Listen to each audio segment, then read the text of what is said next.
nalaglag. Ang bilisin natin. Ito ang bit-bit ko, oh. Para sa puntod ng lula.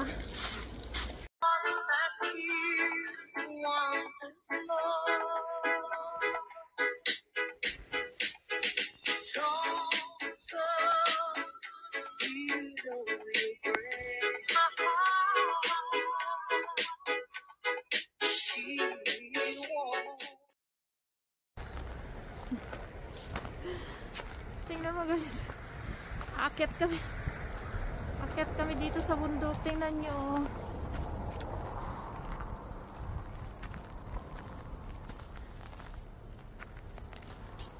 Ewan ko bakit naisipan ng asawa ko dumalaw sa puntod ng kanyang lula, sa aming lula. Yun, lahat na, oh.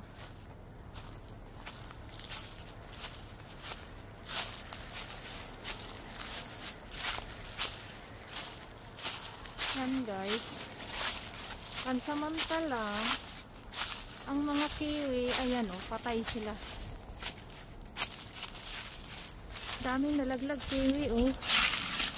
Oh, sayang naman yung mga kiwi. Aray, wala, nalaglag lang ang kiwi.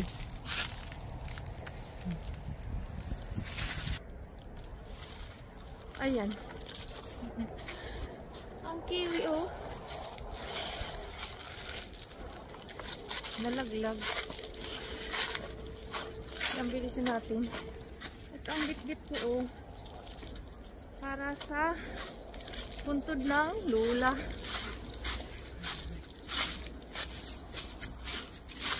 Aray,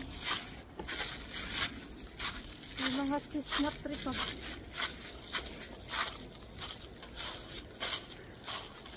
Kasi nung New Year, busy, hindi po nakapunta dito sa puntod ng Chinese New Year.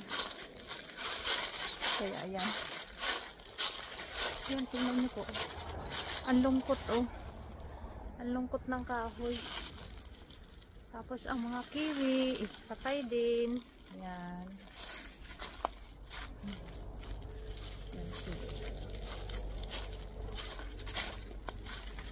Yan tayo. Ay, ang lamig.